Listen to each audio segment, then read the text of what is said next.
رشد الایمان کی قسط نمبر 10 آج شروع کی جائے گی۔ آج کا موضوع ہے کافروں سے اتحاد کرنے والے حکم قرآن کافر ہیں اور سب کافروں سے قتال و شدت کا حکم ہے۔ اللہ تعالیٰ قرآن مجید میں فرماتا ہے یا ایھا الذین آمنوا قاتلوا الذین یلونکم من الکفار ولیجدوا فیکم غلظہ، اے ایمان والو جہاد کرو ان کافروں سے جو تمہارے قریب ہیں اور چاہیے کہ وہ تم میں سختی پائیں۔ آگے اللہ تعالیٰ فرماتا ہے دوسری جگہ پر یا ایھا النبی جاہد الکفار والمنافقین واغلظ علیہم ومأواہم جہنم وبئس المصیر، اے غیب بتانے والے یعنی نبی کافروں پر اور منافقوں پر جہاد کرو اور ان پر سختی فرماؤ اور ان کا ٹھکانہ جہنم ہے اور کیا ہی برا ٹھکانہ ہے۔ جو لوگ کہتے ہیں بد مذہبوں گستاخوں پر سختی نہ کرو وہ ان آیتوں پر غور کریں۔ دشمن احمد صلی اللہ علیہ وآلہ وسلم پہ شدت کیجیے، ملحدوں کی کیا مروت کیجیے۔ احادیث مبارکہ میں ارشاد ہے کہ جب تم کسی بد مذہب کو دیکھو تو اس کے سامنے ترش روئی سے پیش آؤ، اس کے لیے اللہ تعالیٰ ہر بد مذہب کو دشمن رکھتا ہے۔ آگے نبی پاک صلی اللہ علیہ وآلہ وسلم کا فرمان ہے کہ اللہ تعالیٰ کسی بد مذہب کا نہ روزہ قبول کرتا ہے، نہ نماز، نہ زکوٰۃ، نہ حج، نہ عمرہ، نہ جہاد اور نہ کوئی فرض نہ نفل۔ بد مذہب دین اسلام سے ایسے نکل جاتا ہے جیسے گندے ہوئے آٹے سے بال نکل جاتا ہے۔ آگے فرمایا بد مذہب دوزخ والوں کے کتے ہیں۔ کچھ لوگ کہتے ہیں کہ کسی کو برا نہ کہو، لیکن نبی پاک صلی اللہ علیہ وآلہ وسلم نے بد مذہبوں کلمہ پڑھنے والوں کو دوست کی بلکہ دوزخ والوں کے کتے فرمایا۔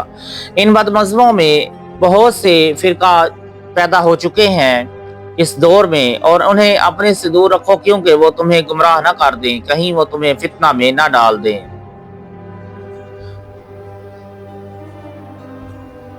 آگے نبی کریم صلی اللہ علیہ وسلم فرماتے ہیں، مشکوٰۃ شریف کی اور مسلم شریف کی حدیث ہے کہ ان بد مذہبوں سے دور رہو اور انہیں اپنے سے دور رکھو، کہیں وہ تمہیں گمراہ نہ کر دیں، کہیں وہ تمہیں فتنہ میں نہ ڈال دیں۔ اللہ تعالیٰ کے پیارے نبی پاک صلی اللہ علیہ وآلہ وسلم نے بد مذہبوں کی صحبت خطرہ سے آگاہ فرما دیا۔ اب جو کوئی رسول پاک صلی اللہ علیہ وآلہ وسلم کے حکم کو ٹھکرا کر بے دینوں گستاخوں سے دوستی رکھے وہ ضرور گمراہی اور ہلاکت کے راستے پر ہے۔ آگے نبی کریم صلی اللہ علیہ وسلم کا فرمان ہے بد مذہب اگر بیمار پڑ جائیں تو ان کی عیادت نہ کرو، اگر مر جائیں تو ان کے جنازہ میں شریک نہ ہو، ان سے ملاقات ہو تو انہیں سلام نہ کرو، ان کے پاس نہ بیٹھو، ان کے ساتھ پانی نہ پیو، ان کے ساتھ کھانا نہ کھاؤ، ان کے ساتھ شادی بیاہ نہ کرو، ان کی جنازہ کی نماز نہ پڑھو اور ان کے ساتھ نماز نہ پڑھو۔ اس حدیث پاک سے یہ بھی معلوم ہوا کہ وہ بد مذہب نمازیں پڑھنے والے ہیں جن سے قطع تعلق کی سرور عالم صلی اللہ علیہ وآلہ وسلم تعلیم فرما رہے ہیں۔ آگے آقا صلی اللہ علیہ وآلہ وسلم فرماتے ہیں جس نے کسی بد مذہب کی عزت کی اس نے اسلام ڈھانے پر مدد کی۔ اعلیٰ حضرت رضا بریلوی رحمۃ اللہ تعالی کے فرمان کے مطابق جو بد مذہب کی صحبت 1000 علانی کافر کی صحبت سے زیادہ خطرناک ہے۔ ان بد مذہبوں کی جو شخص عزت و تکریم کرے وہ اسلام کا کتنا مخالف اور اسے گرانے کی کتنی کوشش کرتا ہے۔ آگے آپ نے فرمایا جامع صغیر میں ہے جب فاسق کی تعریف کی جاتی ہے رب تعالیٰ غضب فرماتا ہے اور عرش الہی ہل جاتا ہے۔ جو نبیوں ولیوں علیہ السلام کے گستاخ ہیں وہ سب سے زیادہ فاسق اور بے دین ہیں، تو ان کی تعریف کرنا، ان سے اتحاد کرنا کس قدر رب قہار کی غضب کو دعوت دینا ہے۔ آگے نبی کریم صلی اللہ علیہ وسلم فرماتے ہیں حلیۃ الاولیاء میں ہے رسول اللہ صلی اللہ علیہ وآلہ وسلم نے منع فرمایا کہ مشرکوں سے مصافحہ کیا جائے یا انہیں کنیت سے ذکر کیا جائے یا آتے وقت انہیں مرحبا کہا جائے۔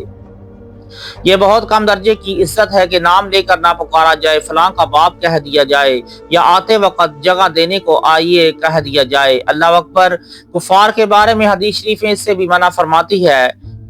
اعلانیہ کافر سے 1000 درجہ وہ بد مذہب سے اتحاد کرنا، ان کے مولویوں کو بڑے بڑے القاب سے ذکر کرنا، ان کا شان سے استقبال کرنا، جلسوں میں ان کی تقریریں مسلمانوں کو سنانا، حالانکہ بے دینوں بد مذہبوں کو ایسا مقام یا عہدہ دینا جس سے مسلمانوں کے دلوں میں ان کی تعظیم پیدا ہو حرام ہے۔ انہیں صدر، چیئرمین، سیکٹری اور رکن وغیرہ اعزازی عہدے دینا سراسر گمراہی اور رسول اللہ صلی اللہ علیہ وآلہ وسلم کی مخالفت ہے۔ در مختار میں ہے کہ اگر مجوسی کو بطور تعظیم اے استاد کہے کافر ہو جائے گا۔ آگ کا پجاری تو صرف آگ کو خدا کہتا ہے، اس کو تعظیم سے استاد کہنے والا کافر ہو جائے گا۔ جو سچے خدا کو نہ مانے بلکہ کہے ہمارا خدا جھوٹ بولنے پر قادر ہے، نعوذ باللہ، اور کہے افعال قبیحہ مقدور باری تعالیٰ ہیں، یعنی تمام برے کام، یعنی جھوٹ، چوری، زنا وغیرہ جو بندے کر سکتے ہیں، ہمارا بد مذہبوں کا خدا بھی کر سکتا ہے۔ استغفر اللہ۔ دلیل علی ذلیل یہ دیتے ہیں کہ اگر سارے عیب بندے کر سکیں اور خدا نہ کر سکے تو بندے بڑھ گئے، خدا کی قدرت کم ہوئی۔ بتاؤ جو شخص ایسوں کی تعظیم کرے، ان سے محبت اور اتحاد کرے، کیا وہ کافر نہ ہوگا؟ مسلمانوں کا سچا خدا وہ ہے جو ہر عیب سے پاک ہے۔ جھوٹ وغیرہ تمام عیوب اللہ تعالیٰ کی ذات پر محال ہیں۔ کمی عیوب بھی ہے جنہیں اللہ تعالیٰ کی قدرت سے تعلق ہی نہیں، اللہ تعالیٰ کی قدرت کامل ہے۔ دوسرا فتویٰ امام ظہیر